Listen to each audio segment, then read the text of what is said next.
Pelajaran kita pelajaran 7, ayat kefahaman melakukan transformasi dalam kehidupan. Melakukan transformasi dalam kehidupan. Apa itu transformasi? Transformasi ialah perubahan ataupun hijrah. Hijrah, melakukan perubahan, melakukan penghijrahan, melakukan transformasi dalam kehidupan kita, sama ada sebagai mukmin, muslim, sebagai seorang pelajar, sebagai seorang anak, sebagai masyarakat dan sebagainya. Okey. Objektif pelajaran kita pada hari ini ialah murid-murid dapat memahami dan mengamalkan tuntutan intisari ayat daripada surah pilihan dan menghayati pengajarannya secara berterusan dalam kehidupan. Para pelajar perlu faham, amalkan apa yang kamu faham dan hayati pengajarannya secara berterusan dalam kehidupan. Okey, itu objektif pelajaran kita pada hari ini. Antara kriteria kejayaan, kita ada 6 band kriteria kejayaan yang boleh diukur bagi murid-murid. Yang pertama ialah para pelajar dapat menyatakan tuntutan melakukan transformasi dalam kehidupan berdasarkan pengajaran ayat 11 surah Ar-Ra'd. Yang kedua, para pelajar dapat menerangkan tuntutan melakukan transformasi dalam kehidupan berdasarkan pengajaran ayat 11 surah Ar-Ra'd. Ini band yang kedua. Band yang ketiga, para pelajar dapat mengaplikasikan tuntutan melakukan transformasi dalam kehidupan dengan menjelaskan pengajaran ayat 11 surah Ar-Ra'd. Band yang keempat, para pelajar dapat mengaplikasikan tuntutan melakukan transformasi dalam kehidupan secara bersungguh-sungguh dengan menghuraikan pengajaran ayat 11 surah Ar-Ra'd. Band yang kelima, para pelajar dapat mengamalkan tuntutan melakukan transformasi dalam kehidupan secara istiqamah dengan menilai kepentingan dan memberi justifikasi berdasarkan pengajaran ayat 11 surah Ar-Ra'd. Dan band yang keenam, para pelajar dapat merumuskan kefahaman dengan mengamalkan tuntutan melakukan transformasi dalam kehidupan berdasarkan pengajaran ayat 11 surah Ar-Ra'd sehingga boleh dicontohi atau membimbing orang lain. Okey, itu antara kriteria kejayaan yang Ustazah harap kamu dapat ambil, dan yang paling penting Ustazah harap kamu akan ambil band yang ke-6 sehingga boleh dicontohi atau membimbing orang lain. Okey, band yang ke-6. Okey, seterusnya ini adalah surah Ar-Ra'd. Okay, yang perlu kita faham, yang perlu kamu faham untuk kamu ingat, untuk kamu hayati dalam kehidupan.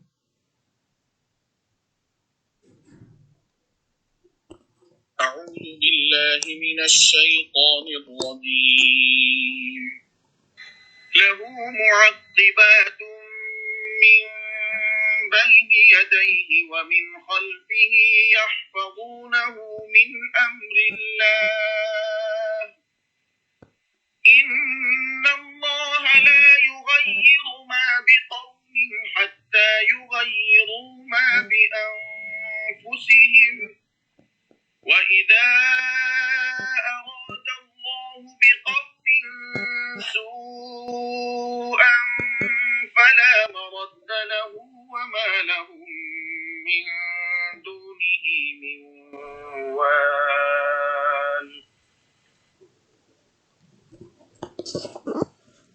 Okey, itu ayat kefahaman kita berkaitan tajuk transformasi dalam kehidupan yang membawa maksud bagi tiap-tiap seorang ada malaikat penjaganya. Ada malaikat penjaganya silih berganti dari hadapannya dan dari belakangnya yang mengawasi dan menjaganya dari sesuatu bahaya dengan perintah Allah Subhanahu Wa Taala. Sesungguhnya Allah Subhanahu Wa Taala tidak mengubah apa yang ada pada sesuatu kaum sehingga mereka mengubah apa yang ada pada diri mereka sendiri.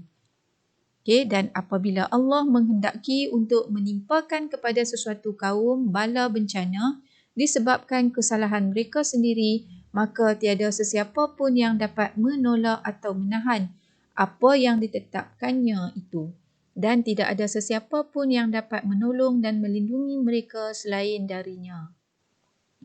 Selain daripada Allah Subhanahu Wa Taala. Okey, yang ni selalu dalil yang kita dengar. Innallaha la yughayyiru ma biqaumin hatta yughayyiru ma bi anfusihim. Kamu ingatlah dalil ini. Okey, ini boleh dijadikan dalil dalam kebat, dalam soalan kebat. Okey, yang boleh menjadi amalan pada kita lah. Maksudnya Allah tidak mengubah apa yang ada pada sesuatu kaum sehingga mereka mengubah apa yang ada pada diri mereka sendiri. Maksudnya tak ada siapa yang boleh tolong kita melainkan kita sendiri yang tolong diri kita. Okey. Jelas tak? Seterusnya, intisari ayat.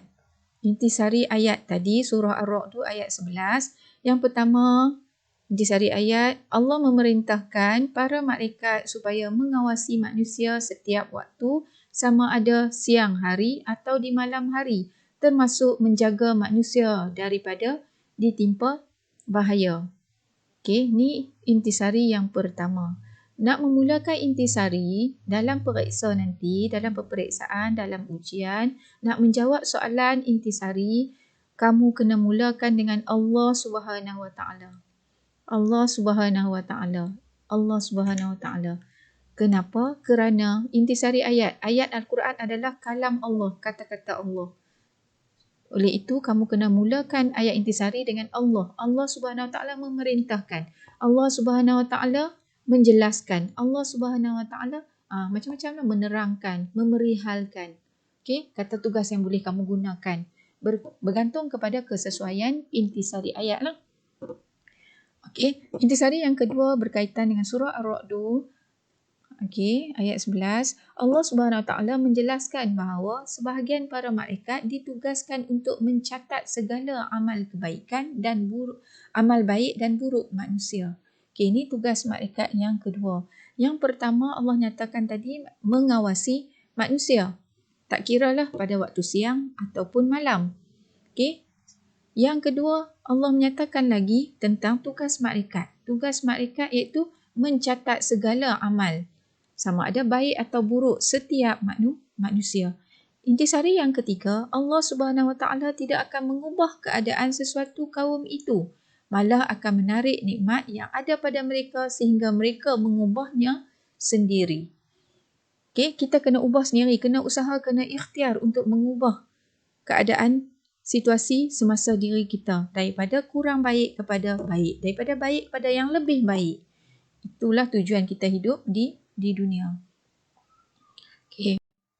Seterusnya, ada kaitan ayat tadi, ayat surah Ar-Ra'd ayat 11, ada kaitan dengan malaikat dan tugas-tugas malaikat. Kita tengok tadi intisari ayat tadi ada kaitan dengan tugas malaikat. Allah menyatakan tentang tugas-tugas malaikat, antaranya ialah mengawasi manusia dan yang kedua mencatat segala amal yang dilakukan oleh manusia. Jadi, oleh itu kita kena tahu sedikit pengertian malaikat dan kena tahu juga tugas-tugas malaikat. Okey. Maksud malaikat ialah kata jamak daripada kalimah malakun atau malaka. Malaikat bermaksud makhluk yang diciptakan daripada cahaya. Makhluk yang diciptakan daripada cahaya tidak dapat dicapai oleh panca indera manusia dan mampu menyerupai bentuk makhluk yang lain daripada rupa asal mereka. Seperti mana yang kita tahu, malaikat boleh menjelma dalam rupa manusia biasa. Seperti mana yang kita tahu, malaikat Jibril muncul dalam rupa lelaki dewasa. Lelaki dewasa untuk menyampaikan wahyu kepada Nabi Muhammad SAW. Okey, di mana cara tersebut, cara penyampaian wahyu menyerupai seorang lelaki dewasa adalah lebih selesa bagi Nabi Muhammad ketika menerima wahyu berbanding dengan rupa asal malaikat yang lebih menggerunkan sehingga Nabi sendiri menerima wahyu dalam keadaan demam yang teruk disebabkan bertemu dengan malaikat Jibril dalam rupa asal. Okey.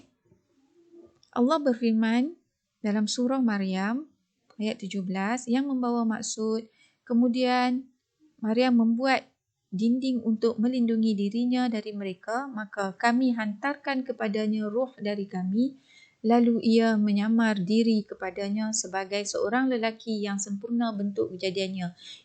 Ayat ini mengatakan, memberi gambaran bahawa malaikat boleh bertukar rupa.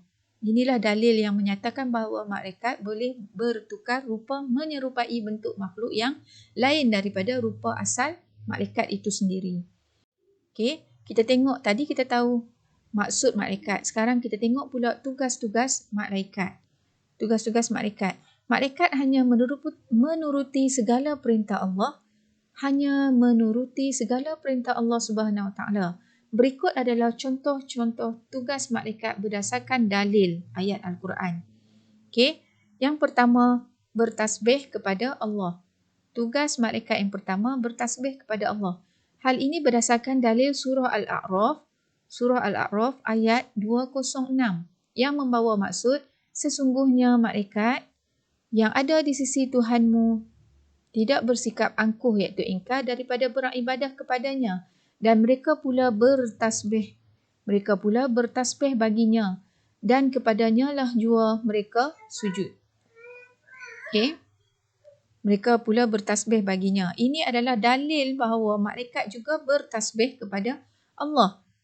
Okey, tugas malaikat yang kedua memikul arash. Memikul arash berdasarkan dalil surah Ghafir ayat 7 yang membawa maksud malaikat yang memikul arash dan malaikat yang berada di sekelilingnya bertasbih memuji Tuhan mereka dan beriman kepadanya.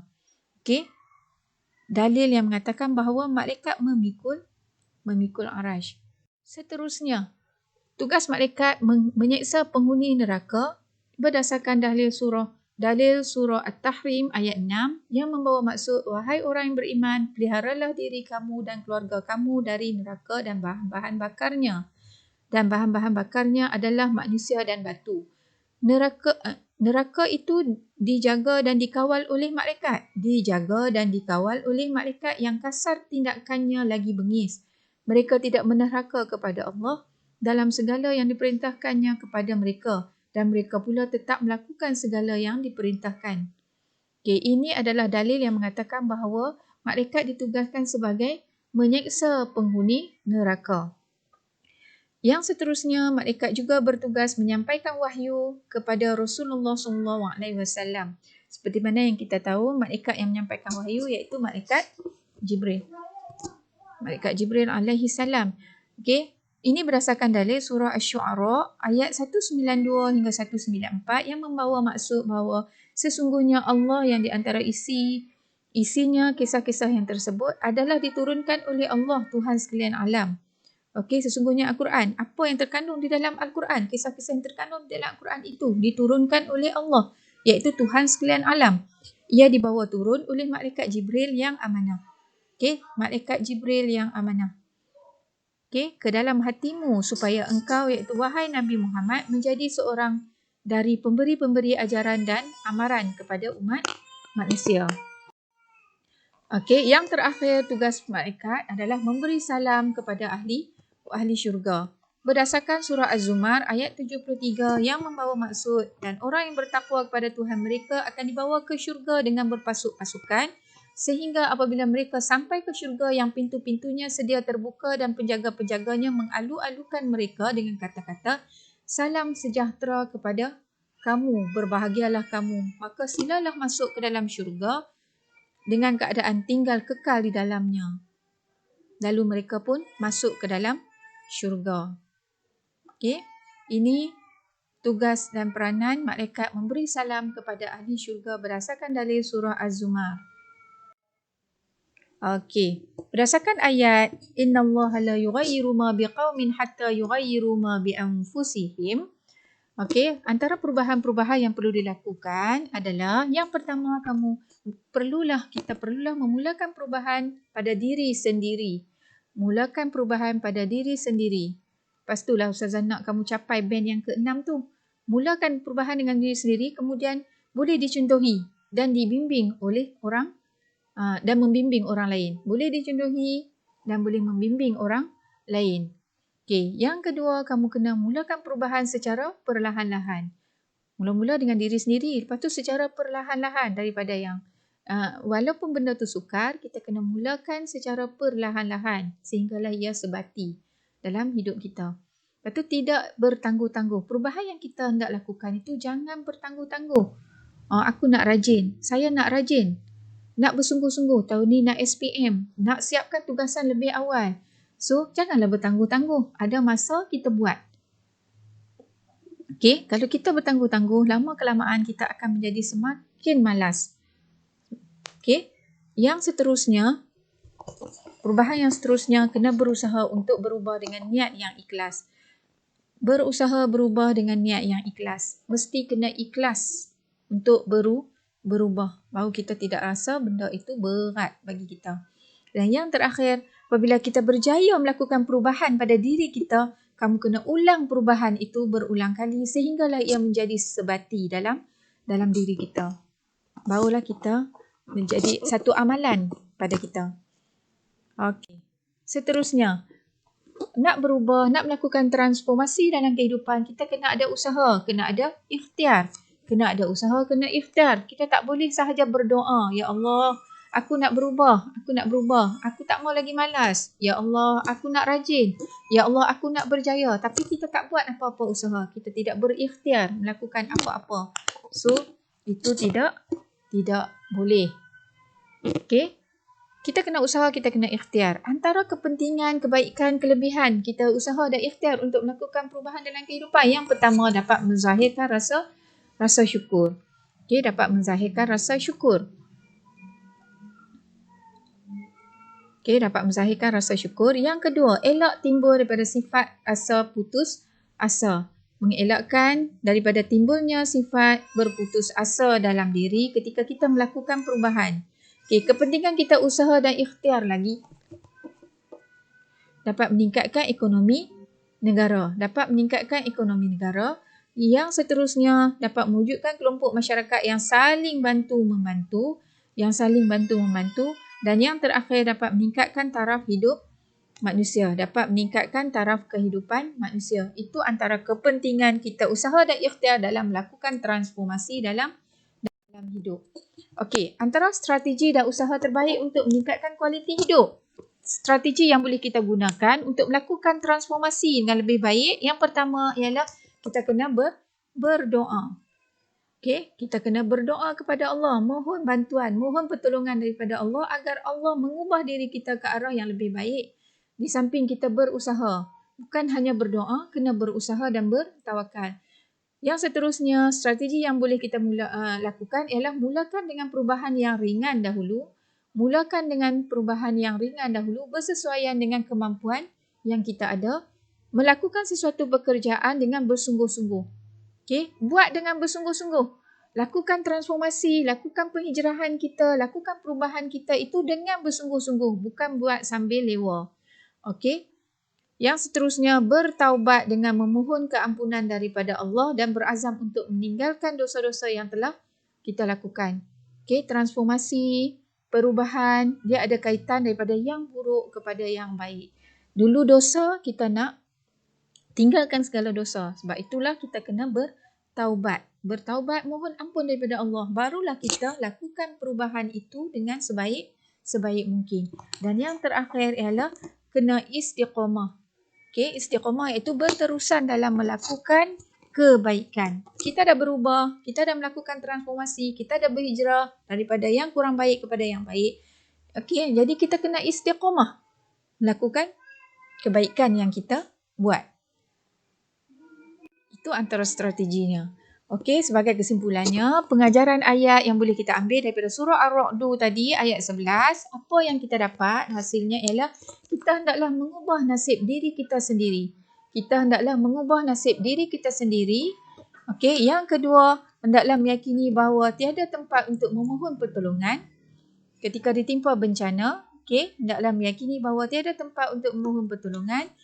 Okey, yang seterusnya, manusia hendaklah mempercayai bahawa Allah menugaskan para malaikat untuk mengawasi manusia pada setiap masa. Dan yang terakhir, kita hendaklah meyakini kebesaran Allah dan keadilan Allah kerana Allah yang menjanjikan balasan yang baik untuk hamba-Nya. Jadi berubahlah dan teruslah berubah. kerana Allah itu maha adil. Okey, rumusan daripada keseluruhan pelajaran kita, pelajaran 7, transformasi dalam kehidupan, apa yang perlu kamu faham, ingat dan juga amalkan secara istiqamah dengan bersungguh-sungguh dalam kehidupan ialah yang pertama kamu kena ingat intisari ayat tadi. Ada 3 intisari ayat. Faham, ingat. Yang kedua kamu kena ingat malaikat dan tugas-tugasnya, iaitu tugas-tugas malaikat. Yang pertama antaranya bertasbih. Yang kedua memikul arash.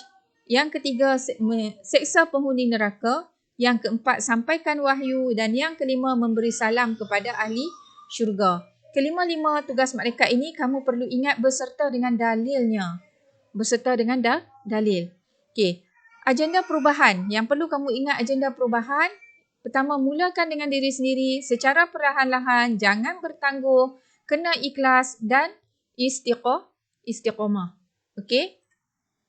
Itu agenda perubahan kita. Dan kepentingan perubahan ini, kepentingan kita melakukan agenda perubahan ini, kepentingannya ialah dapat melahirkan rasa syukur, dapat mengelakkan rasa putus asa, dapat meningkatkan ekonomi negara, dapat mewujudkan masyarakat yang bantu-membantu dan dapat meningkatkan taraf hidup. Ini kepentingan perubahan.